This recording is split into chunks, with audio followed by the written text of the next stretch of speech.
The punishment begins hook in the deep silence of space. There was a planet far away from Earth. The planet belonged to an advanced alien race, powerful and strict. Among these aliens was a young girl named Lyra. She was not an ordinary alien. She was born in a noble family, and her people believed she would one day become a leader. But Lyra had a spirit of fire. She never followed rules, and she never bowed to tradition. One day, she broke the most sacred law of her people. She stood against her council, shouting words that shook the entire court. She spoke of freedom, of choices, of kindness towards humans, the species her people considered weak and useless. The alien council was furious. They declared she must be punished, but this punishment was not death. No, it was something she would consider far worse. The council announced, "You will be given to a human man on Earth. You will live as his slave. You will obey his words. You will learn humility through humiliation."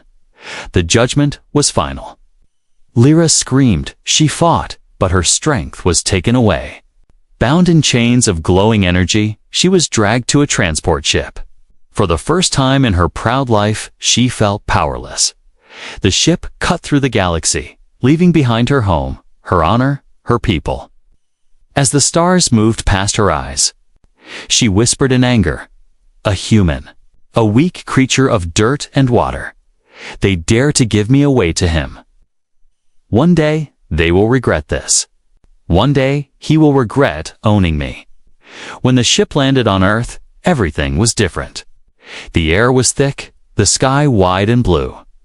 Lyra had never seen such a world before. She was led by alien guards to a small town where humans lived in.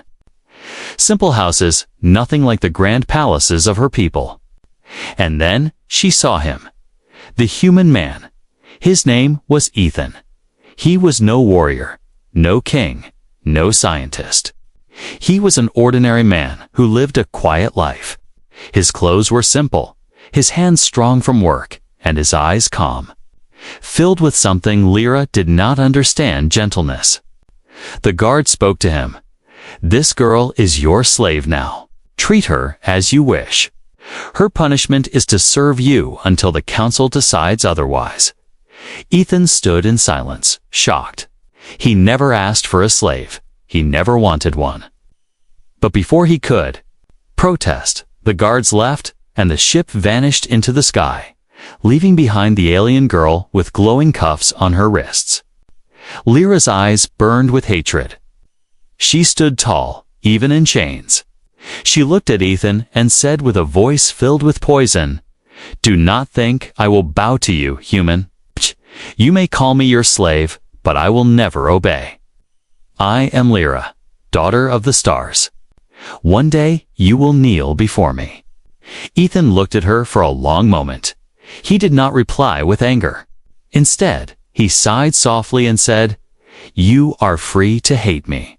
I will not treat you cruelly, but I will not fear you either." His words confused her. No human had ever spoken so calmly in front of her. That night, Ethan gave her food: simple bread, water, and some warm soup. Lyra refused at first, turning her face away. In her pride, she thought, "I will starve before I eat this human's food." But as hours passed, hunger twisted her stomach. Finally, when Ethan left the plate near her without saying a word, she slowly picked it up.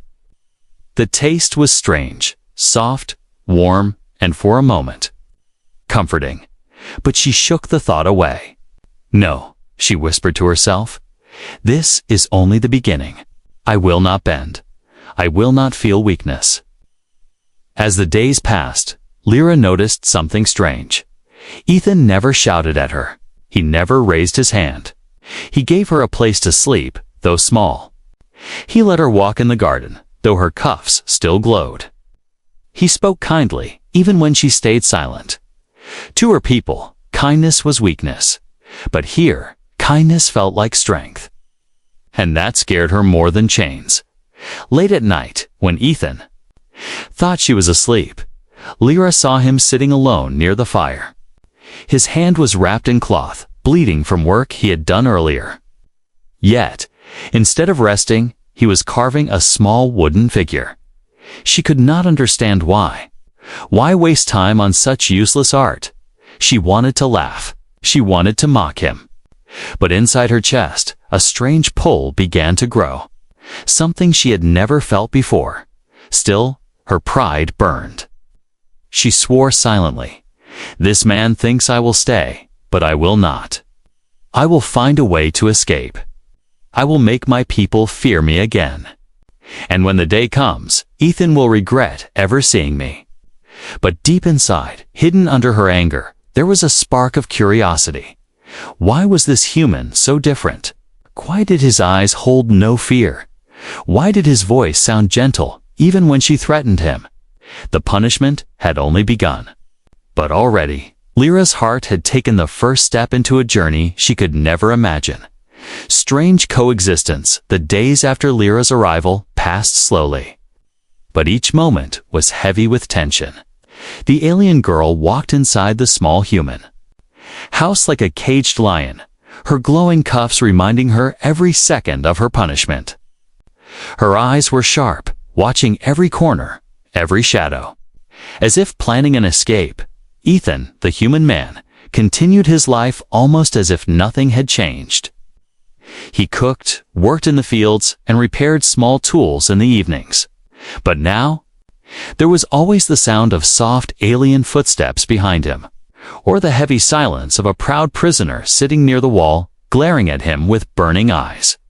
Lyra refused to speak much. She answered only with short words, cold and sharp. Yet Ethan never forced her to talk. He treated her not as a slave, but as a guest who hated his home. And that, more than chains, disturbed Lyra. The first morning. Her second morning in the human world, the smell of fresh bread filled the room. Lyra opened her eyes and frowned. She had never smelled such a thing before. Her world was full of metallic air, sharp energy drinks, and strict meals given by machines. This scent was different. It was warm. It was alive. When she entered the kitchen, Ethan placed a plate in front of her. Bread, butter, and a boiled egg. Simple, plain, almost laughable. "Eat," he said gently. "I do not take orders." Lyra replied coldly. "You're free to refuse," Ethan answered, sitting down to eat his own food. His words surprised her. No force, no threats. What kind of master was he? She sat quietly for a while, then snatched the bread without looking at him. She ate quickly, as if hiding the fact that she liked it. Ethan said nothing. That silence felt heavier than any command.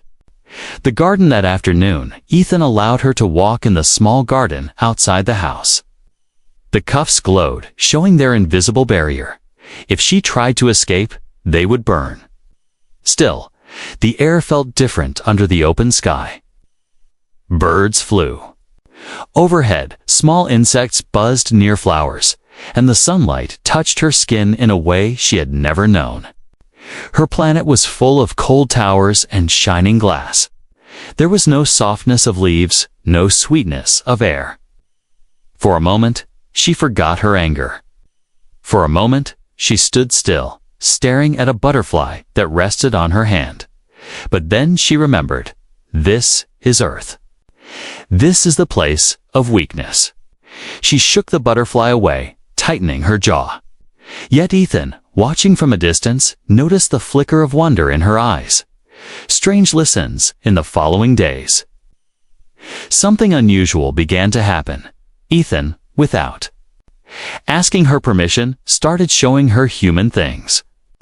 He fixed his broken tools, and Lyra found herself watching, curious about how his hands worked with patience. He played old music on a small device. The sound filled the house with strange emotions she could not name. Once he offered her a book. Stories, he explained. Humans write them to imagine worlds beyond their own. Lyra laughed bitterly. Humans need books to dream. Aliens live in worlds beyond. But late that night, when Ethan was asleep, she opened the book in secret. The words were simple, but they painted pictures in her mind: heroes, struggles, victories, love. She closed it quickly, angry at herself for feeling anything. The firelight one evening, a storm raged outside. Heavy rain, strong winds, and thunder shook the small house. Lyra sat near the fire, arms crossed, trying to hide her fear of the strange weather. On her planet, storms were controlled by machines. Here, nature was wild, untamed. Ethan noticed her stiff shoulders. He placed a warm blanket near her without saying a word. She didn't thank him. She didn't even look at him. But slowly, secretly, she pulled the blanket over her. They sat in silence, the fire crackling between them. For the first time, Lyra's eyes softened. For the first time, she looked at Ethan not as her master, but as something else. She quickly turned away, hiding the thought, the secret message, that night. As the storm faded, Lyra's cuffs glowed faintly. A hidden screen appeared before her eyes. Only she could see it. A message from her alien leaders. Do not forget your duty. Kill the human. Only then will your punishment be lifted. Her breath froze. Her hands trembled. For the first time, her people had spoken since she was sent here. She looked at Ethan, who was asleep near the fire, his face calm, unguarded. He had no idea that the girl sitting beside him was holding the power to end his life. Her fingers brushed the glowing cuffs. She could do it. She could obey her people, win her freedom, and return with pride. But something inside her whispered no. Why did her chest feel heavy at the thought? Why did her hands not move? Why was it so hard to imagine him dead? The conflict grows. The following day, Lyra was restless. Every time Ethan spoke kindly, every time he gave her freedom, every time he trusted her, her heart twisted with guilt. She wanted to hate him, but the hate was fading like smoke in the wind. She told herself, he is only a human, he is nothing. He is weak, but her mind whispered, he is different, he is not weak. He is stronger than your entire people, because he chooses kindness over cruelty. Cracks in the walls, days turned into weeks. The alien girl, Lyra, was no longer a stranger in Ethan's house, yet she refused to admit it. She still called him human with coldness, never by name. She still walked like a prisoner, her glowing cuffs marking her chains. But something had begun to change, something small, almost invisible. The walls she had built around her heart were not as strong as before. Tiny cracks had started to appear. Small changes. It started with little things. When Ethan worked in the fields, Lyra would stand far away, arms crossed, pretending not to care. But when he dropped a heavy tool, she moved quickly to pick it up. She told herself it was not kindness, only curiosity about human strength. When Ethan prepared food, she refused to thank him. Yet when he forgot his own meal because he was too busy, she quietly placed his plate in front of him. She told herself it was not care, only fairness. But the truth was clear. Her actions spoke louder than her words. Laughter by mistake one evening. Ethan was repairing an old wooden chair. The chair was weak, its legs ready to break. Lyra sat nearby, pretending to be bored. Ethan balanced on it to test his repair, and the chair gave a loud creak before collapsing under him. He fell to the floor with such surprise on his face that Lyra burst out laughing. The sound of her laughter filled the room, bright, clear, beautiful. Ethan looked at her, shocked at first, then smiling. Lyra quickly stopped, covering her mouth. Her cheeks grew warm, and she turned away. "Don't imagine I enjoyed that," Risa said sharply. But Ethan only smiled, whispering to himself, "So she can laugh." For Lyra, that moment felt dangerous. She had shown weakness. She had shown humanity. And yet, deep inside, it felt good. Human habits slowly, Ethan's world began to mix with hers. He showed her how to cook simple meals. At first, she mocked him. Aliens have machines to prepare food. Why do humans waste time like this? But when she touched the warm dough, shaped it with her own hands, and smelled it baking, she felt a strange pride. He played music again, soft and gentle. This time, she did not laugh. She listened, her eyes closing for a moment. She remembered nothing like this on her planet, no sound that touched the soul so softly. Bit by bit, human habits entered her life. She still pretended to hate them, but the cracks in her walls grew wider. The hidden message one night, when Ethan slept, the cuffs on Lyra's wrists glowed again.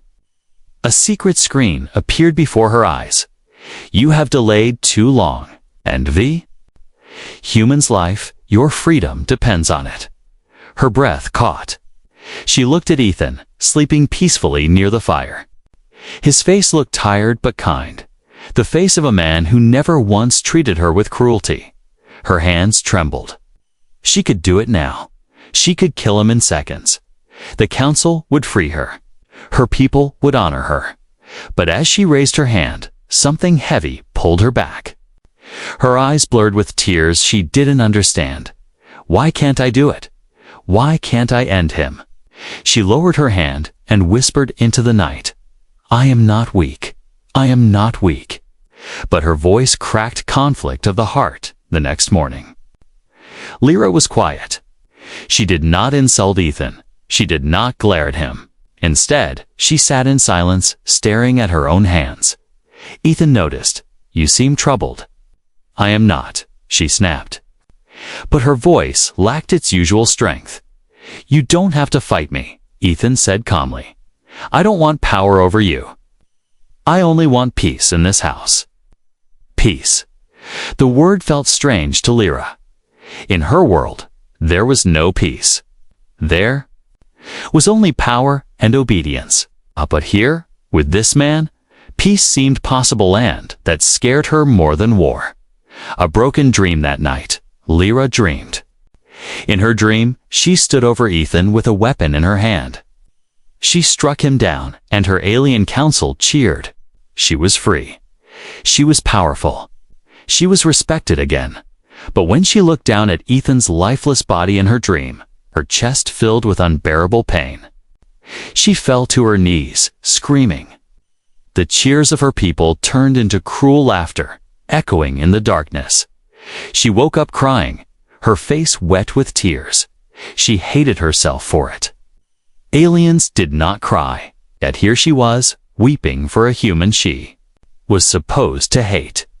The growing crack the next day, Ethan found her sitting outside, staring at the stars. He sat beside her quietly. You miss your home, he said. I do, she admitted softly, surprising herself with her honesty. You'll return one day, he said gently. Lyra turned to him, her eyes sharp but full of confusion. And when? I do. What will you do without your slave? Ethan smiled faintly. I never wanted a slave. I only wanted a companion. Her heart stopped for a second. She turned away quickly, afraid he might see the crack that had grown too wide to hide. The conflict inside the nights grew colder. And so did Lyra's heart, yet not in the way she expected. The more time she spent in Ethan's home, the more she felt a storm rising inside her. Two voices battled within her mind, one shouting loyalty to her alien blood, the other whispering of something softer, something dangerously human. The silent war. Every morning, Lyra woke with the same thought. I must obey my people. I must finish the task. And every night, she went to sleep with the same failure. Ethan was still alive. The secret messages from her alien council repeated in her cuffs. Your punishment ends when the human dies. Do not delay. She would stare at Ethan as he worked, imagining the strike that could end him in seconds.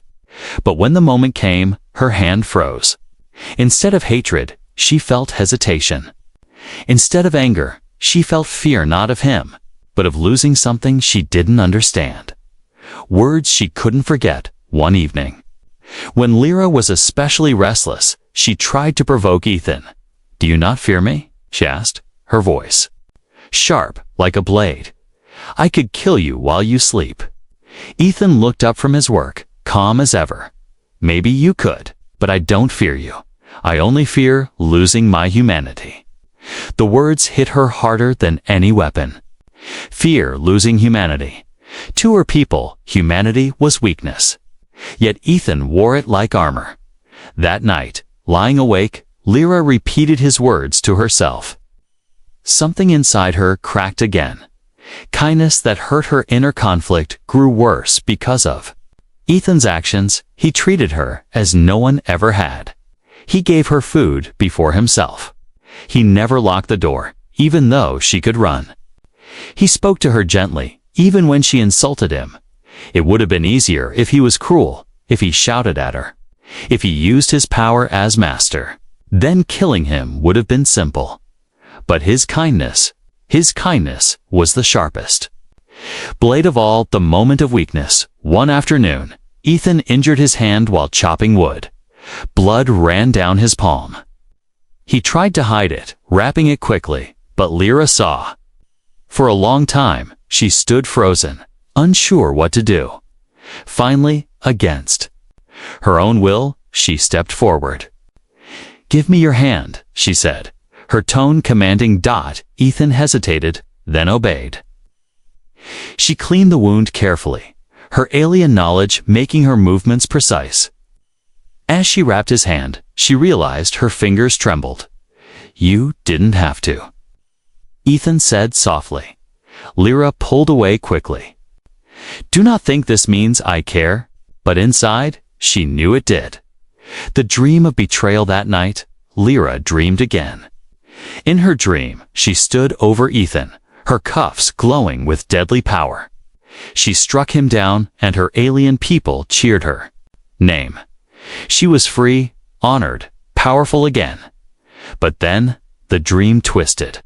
Ethan's lifeless eyes stared at her, and the cheers turned to screams. His face blurred, but the pain in her chest grew unbearable. She woke, gasping, tears wetting her cheeks. Her hands shook. She whispered to herself, "Why? Why can't I do it? Why do I feel this way?" She was an alien warrior. She was meant to be strong. But in front of one human, she felt weaker than ever. The confession she didn't mean the next day. Ethan noticed her silence. "Something is troubling you," he said gently. Lyra wanted to deny it, to shout at him, but the words slipped from her lips before she could stop them. "I dream of betraying you." Ethan looked at her calmly, his face unreadable. Then, "Why haven't you?" Her throat tightened. She had no answer. For the first time, she looked at him not with anger, but with fear of her own heart. The crack grows wider. She began avoiding his eyes. When he smiled, her chest ached. When he spoke kindly, she wanted to scream. When he trusted her, she wanted to cry. At night, she stood under the stars, staring at the sky that connected to her home. "I am loyal to my people," she whispered. "I must be." But deep down, another voice whispered louder. "And yet, you are no longer the same Lyra who left them. Something inside you belongs here now." The outside threat for many weeks. The war inside Lyra had been hidden. She fought her own heart in silence, never letting Ethan know how close she was to breaking. But outside the walls of the small house, the universe had not forgotten her. Her people were watching, and now they were ready to test her loyalty. Shadows in the sky one night. As Ethan slept peacefully by the fire, Lyra stepped outside for fresh air. The stars shone bright above the small town, quiet and beautiful. She stared at them with longing, thinking of her world. Suddenly, she felt a sharp pulse in her cuffs. The glowing chains burned against her skin. Her eyes widened as a secret screen appeared before her. "Your delay is unacceptable." soldiers are being sent. If you cannot finish the human, we will." Her breath froze. Soldiers here on Earth. She looked back at the house. Ethan's figure was faintly visible through the window. He slept with no fear, no knowledge of the danger that moved closer with every second. The arrival 2 nights later, Lyra sensed them before she saw them. The air grew heavier, colder. Strange lights flickered at the edge of the forest beyond Ethan's land. Alien soldiers. They moved silently. Their armor dark and sharp, their eyes glowing. They did not approach the house yet. They only watched from the shadows, waiting for Lyra to act. Her cuffs pulsed again. A message burned in her mind. "This is your last chance. Kill him, or we will destroy him. Fail, and you will be punished forever." Lyra's chest tightened. She wanted to scream. Why now? Why when her heart was so tangled? Ethan's trust the next morning. Ethan noticed her unease. "You're restless," he said quietly. Lyra turned away. "Nothing troubles me." But Ethan knew better.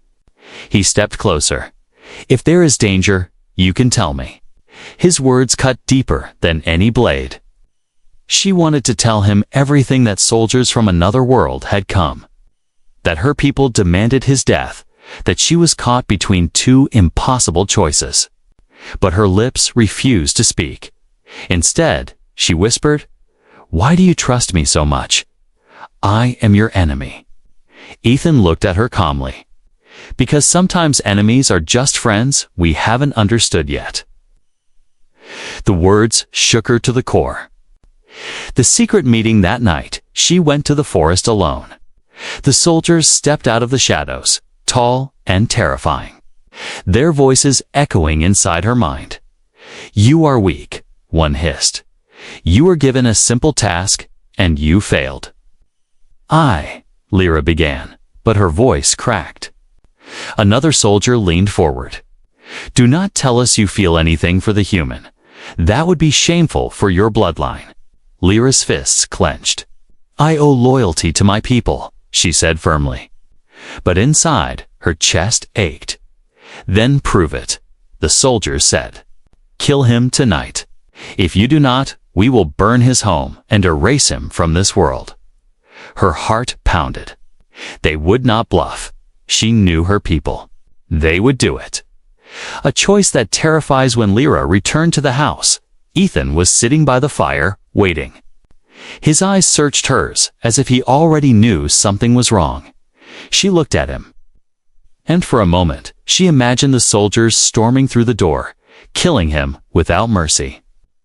The thought stabbed her heart like a knife. She whispered to herself, "I can't let them."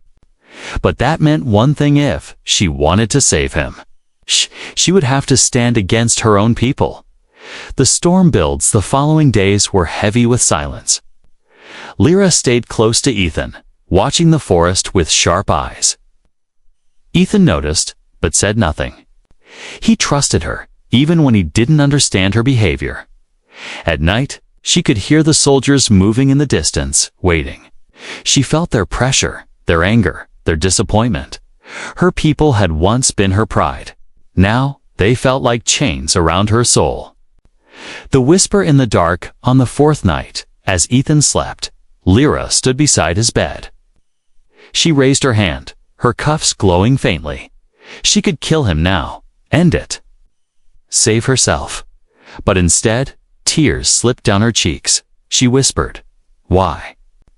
Do you make this so hard, human? Why do you make me feel things I should not feel?" Her voice broke.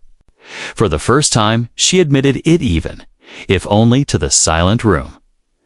"I don't want to lose you." The turning point. The night was darker than usual. Clouds covered the moon, and the wind moved through the trees like whispers of warning. Ethan was asleep near the fire, but Lyra could not rest.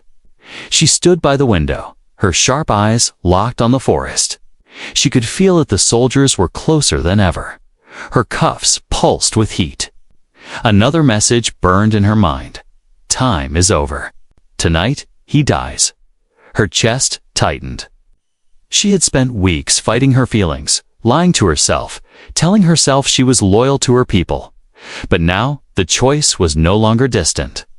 It was here, pounding at the door of her heart. The invasion began with a low hum, mechanical and terrifying. Lyra's blood froze. She knew that sound. Alien transport. The ground shook as 3 armored soldiers stepped from the shadows, their glowing weapons cutting through the night. Their eyes locked on the house. Ethan stirred, waking from his sleep. "What's happening?" he asked, confused. Before Lyra could answer, the door shook violently. The soldiers had arrived. Ethan reached for a simple wooden tool, but Lyra pushed him back. "Stay behind me," she commanded. For the first time, Ethan saw something different in her eyes. Not arrogance, not hatred, but fierce protection. The battle begins, the door burst open, and the soldiers entered, their armor shining with alien energy. "Step aside, Lyra," one soldier ordered coldly. "The human must die. Your punishment ends here." Lyra's fists clenched. For a heartbeat, she stood frozen. This was her moment, the moment to prove her loyalty to her people. But then, Ethan's voice came from behind her, calm and steady. "Lyra, whatever happens, I don't blame you." Those words broke something inside her. The final wall around her heart shattered. "No," she whispered, stepping forward. "You will not touch him." The soldiers looked at her in shock. "You dare protect a human?" Lyra's cuffs glowed brightly. She raised her hands, and for the first time since her punishment began, she unleashed her true alien power. Power unleashed, the energy burst from her like fire and lightning combined. The small house shook, the ground cracked, and the soldiers staggered back. Ethan's eyes widened. He had never seen her like this before. She was not just a proud alien girl anymore. She was a warrior, fierce and unstoppable. The soldiers recovered quickly. One charged at her, blade raised. Lyra blocked it with glowing chains, sparks flying. Another aimed a weapon at Ethan, but Lyra spun, her energy shield wrapping around him. "Run," she shouted, but Ethan refused. "I won't leave you." His words gave her strength. She fought harder, every strike filled with rage and something deeper, something new. Wounded for him, one soldier managed to strike her side. Pain shot through her body, and she fell to her knees. Ethan rushed forward, grabbing a broken piece of wood and swinging it at the soldier. It was foolish, human strength against alien armor, but his courage was real. The soldier turned on Ethan, weapon raised. "Ethan," Lyra screamed, in a burst of desperate power. She threw herself between them. The blade cut across her shoulder, burning deep. She cried out, but stayed standing, shielding him with her body. "Why? Why would you do this?" Ethan whispered, shocked. Through pain, she looked at him with eyes filled with fire. "Because I cannot lose you." The soldiers retreat, her power flared again, stronger than before. The soldiers realized the truth: she was no longer their pawn. She had chosen her side. "This is treason," one hissed. "Then so be it." Lyra growled. With a final surge of energy, she pushed them back. The soldiers stumbled, retreating toward the forest. Their leader glared at her. "You will regret this. The council will not forgive." And with that, they vanished into the shadows, leaving silence behind. The aftermath: Lyra collapsed, breathing hard, her body trembling from the wound and the energy she had used. Ethan caught her before she hit the floor. "You're hurt," he said, panic in his voice. She smiled weakly, blood on her lips.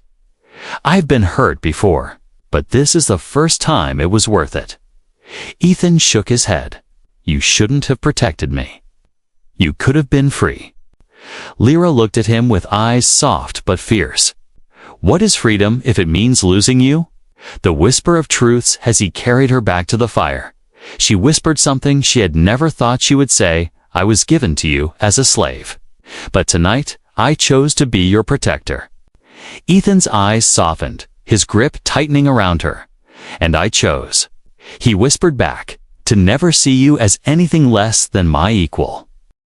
The unexpected ending, the battle was over, but the silence that followed was heavy.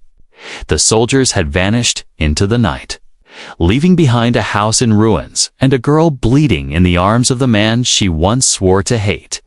Ethan laid Lyra near the fire. Her wound was deep, but she held her head high, refusing to show weakness. For the first time, her proud alien eyes softened, and her voice trembled with something new. I chose you, she whispered. I betrayed my people. For you, Ethan shook his head, pressing cloth against her wound. You don't need to betray anyone. You only need to choose what feels true to you. But Lyra knew.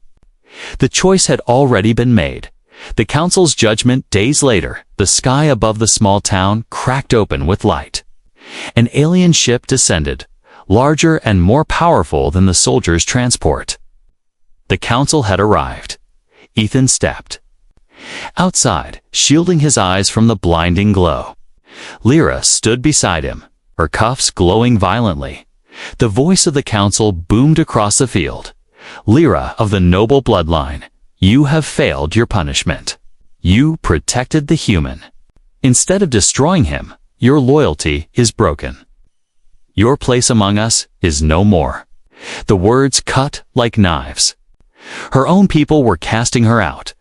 But before she could speak, Ethan stepped forward. She is not your slave anymore. She is free to choose her life. The council ignored him. Her punishment ends in shame. She belongs nowhere now, neither with us nor with you. For a moment, Lyra felt the weight of loneliness crush her. Cast out from her home, unwanted by her people. Punished for love she never planned to feel. But then, Ethan reached for her hand. You belong with me, he said simply. Freedom redefined. The cuffs on her wrists glowed brighter, reacting to the council's decision.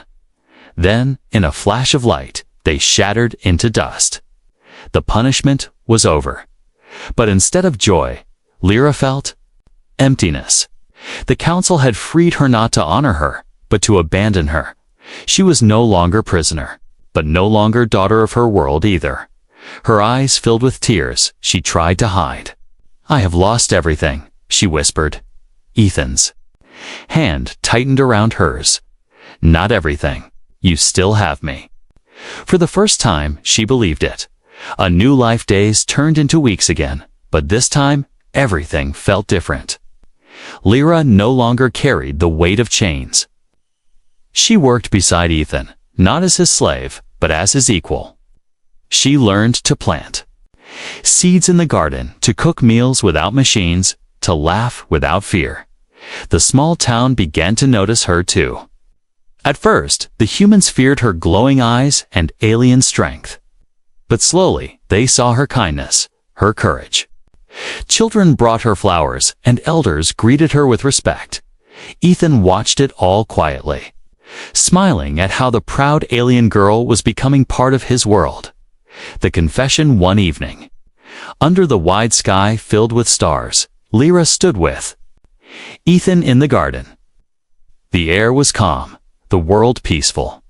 I never thought I would say this, she began softly, but Earth feels more like home than my own planet ever did. Ethan turned to her. Because here, you're free. Lyra shook her head. Because here, I am not alone.